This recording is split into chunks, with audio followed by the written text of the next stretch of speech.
Hey you, I'm Sarah Turner. I'm a freelance medical copywriter and copywriting mentor, and I have helped so many online businesses thrive that I want to talk a little bit with you today about what they don't tell you about making money online. Now, it is easier than it's ever been to start an online business, and it's kind of amazing because it gives you location independence, the freedom to work from anywhere, obviously.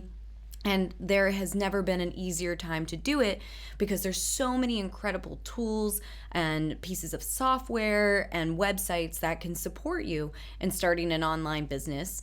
So it's just more accessible. And it's honestly getting people into entrepreneurship, whether it's through copywriting or whatever it is one of my favorite things to do. So since I not only have experience in my own business, Sarah Turner Agency, but I also, as a copywriter, help people grow their own online businesses. I have a lot of experience in helping online businesses be successful. So with that in mind, I want to talk with you about what are some of the things that people often don't talk about making money online or starting an online business. These are the patterns I've seen play out time and time again across many different industries and have now come to be the things that I think are most important if you are considering having an online business or making money online. So let's get started. First things first, it is so important that you work on your business owner mindset. And what I mean by that is most people, when they come into entrepreneurship and want to have an online business, they still have an employee mindset.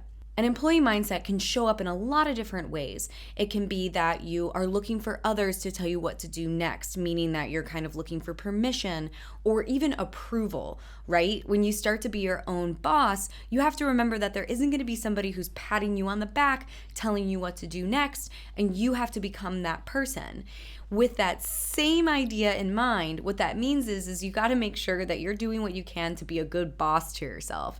So not only does working on your business owner mindset mean remembering that when you come to have client calls or work with other people that you're not an employee and that you're coming to the table as equals.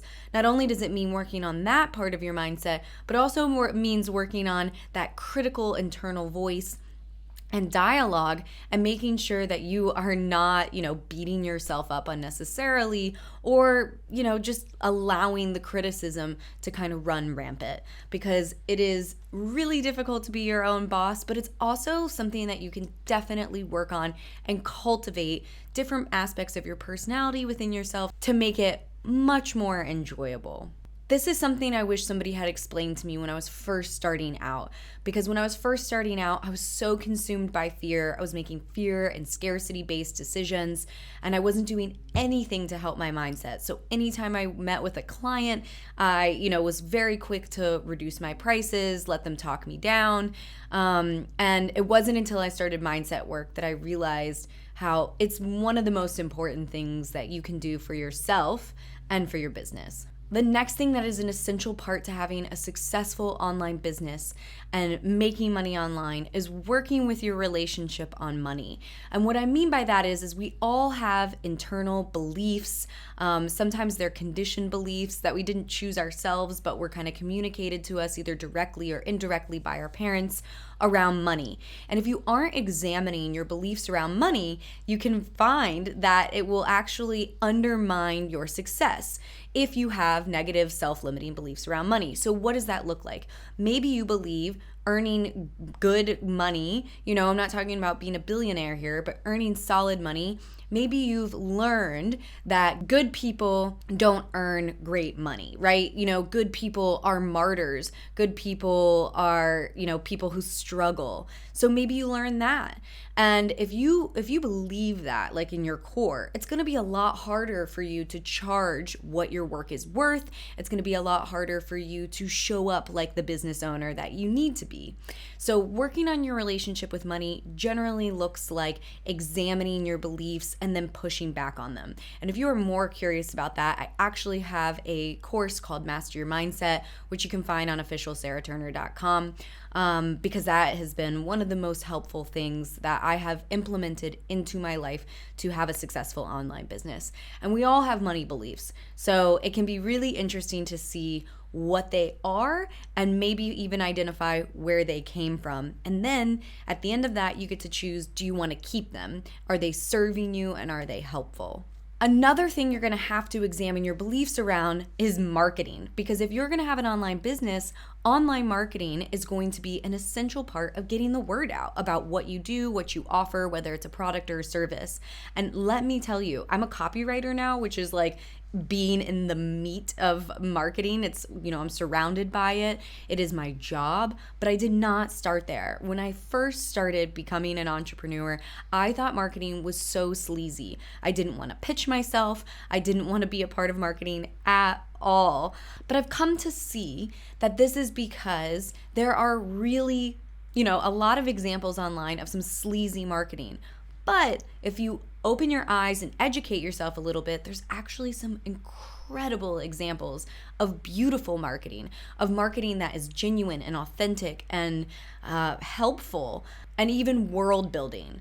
Truly, like really, really good marketing is kind of amazing, and the examples are out there. So if you're going to start an online business, you're gonna have to get cozy with marketing. That is just part of the process, because marketing is what gets your product or service in front of just the right people. And that is an important distinction to make. Quality marketing is not just selling to everyone, it's selling to the right people. And that is the difference between, the good guys in marketing and the bad guys in marketing. So if you're reluctant about marketing, I really want you to do the same thing. Examine your beliefs around them, where have they come from, and then seek out examples that are going to, encourage you to want to incorporate some quality, authentic, genuine marketing in your online business. Now, this brings me to my next point. People often mistake marketing with social media. Yes, you can use social media for your marketing, and it is a wonderful tool. But people make the mistake of thinking that they need to go after followers and likes. And let me tell you, vanity metrics do not pay the bills. Somebody's Instagram account is not a good indication of whether or not they have a successful, thriving online business. I can tell you that from experience, not only for my own business, but in helping my clients with their business. So if you are not interested in being plastered all over social media, that does not mean that you can't have a successful, thriving online business. So please, that is a very big common misconception, and I think it holds a lot of people back from becoming an entrepreneur. And I want to really encourage you to find alternatives. Alternatives include email marketing. Email marketing is one of my favorites because you don't have to be plastered online. You can grow a really intimate connection through email marketing. You can also grow your website and have your online business have effective SEO, so you're showing up in search results. There's a lot of different ways to have an effective online business without using social media and being plastered all over social media and having to update your stories every 5 minutes. So truly, please take that into your heart, especially if that's what's holding you back. The next tip I want to give you for having a successful online business is hiring help. So hiring someone to support you, whether it's a virtual assistant or, social media management, because maybe you decide you want to go that route, but you don't love it. Whatever it is, hiring help early is so important. And the way that you're going to want to do that is you want to offload the tasks that you don't thoroughly enjoy and the ones that are most time consuming. And generally, that's admin tasks. Lucky for you, there are people who actually enjoy doing things like that.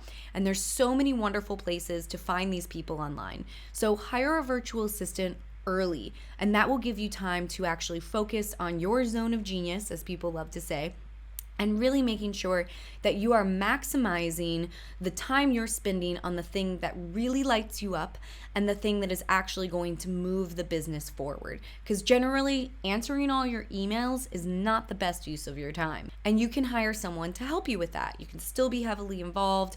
You can still have somebody, even with like invoicing and tracking expenses and all the other things that come with admin. You can always find somebody who enjoys doing that and will do it well and will free up your time to actually do things that are going to help your business grow. The next thing I want to talk about is the importance of saying no. This is one of the biggest lessons I have learned in the last 8 years. The more comfortable you become saying no to advice that is not good advice for you or things that don't sit well with you, it is going to help you grow tremendously. We know that saying yes is important, but what we don't emphasize enough is the importance of saying no. Saying no to things that aren't in alignment with your values. Now, I want to take this opportunity to say it is very important to examine beliefs that you have before you say no and ask yourself the question, am I saying no because I have some self-limiting beliefs around this? Maybe it's around money. Maybe it's around marketing. If you are having self-limiting beliefs around a certain aspect of your business that is actually important to its success, that's different. Then there are self-limiting beliefs preventing you from growing in a particular area. So I want to encourage you first to examine it with an open mind and engaging curiosity, because that's how you figure out, is this something that I have a gut reaction to but is actually helpful, or I could approach in a way that's in alignment with my values so I can have a successful business? Because I do know, and I've been there myself, especially creatives tend to think that monetizing their skill set is something that is actually soul sucking or, bad or going to taint their artwork.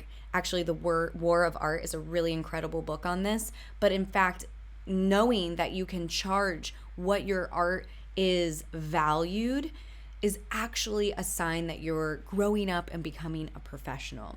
So it is something that is worth pushing back on. But if you've already taken the time to examine this, the beliefs around something where you're feeling resistance in your business, and you decide, you know what, this really doesn't sit well with me, saying no is one of the best things that you can do to create a really fulfilling business. And it will prevent you from chasing shiny objects. So that's a really important skill to practice, distinguishing between the two and cultivating an understanding within yourself, so that when you have decisions that you need to make in your business, you can more quickly and readily know, this is pushing against a self-limiting belief, or you can quickly know, all right, this really isn't in alignment with what I want for my life and my business, and I'm going to say no and move forward. Those are two really powerful things to differentiate between. Now, the last thing I want to talk about with you is the fear of success, because this surprises people a lot. Oftentimes, when people start their own online business and they break free of that 9 to 5 and they break free of charging hourly, which is something that really limits you. So when you break free from those constraints and you start an online business, oftentimes what people butt up against is the fear of success. And it really, really surprises them, because they start to earn really great money. They start to untie it from their time. And all of a sudden, they start earning $8,000 a month, $10,000 a month, $20,000 a month. And they start to hit up against some of the self-limiting beliefs that they have around success. And again, this can be really closely tied to your money mindset. So it could be about, successful people are evil or bad. We've got a lot of examples of us vilifying really successful people right now. And that doesn't mean that there aren't some cases where it's totally justified. But what I'm saying is when it comes to us and our success, sometimes we are surprised when we start really experiencing it and we hit up against some of those beliefs and we start to self-sabotage. I've seen people self-sabotage when they don't address their fear of success. And then that can be something that really takes over and makes it harder for you to run your business. So be on the lookout for the fear of success. It really surprises people when it comes about, but it's something that I have seen happen time and time again. So I hope this helps. If you are thinking about starting an online business, seriously, now is the time to do it. It is so much easier than ever before, and I want to encourage you that you can really figure things out, especially with all the wealth of information that is available to you online today. And I will be continuing to put out more content around online businesses in general, not just copywriting, because I have a ton of experience that I haven't really had an opportunity to talk about yet in working with so many wonderful brands and businesses. So I'm really excited to help you in your journey as an entrepreneur. It is the most fulfilling thing I've ever done for myself, and I really want to encourage more people to take the chance and to truly, truly bet on themselves. So thank you so much. Hit that thumbs up button if this was helpful.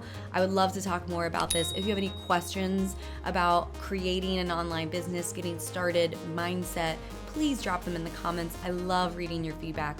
And of course, don't forget to hit that subscribe button. Thanks, guys.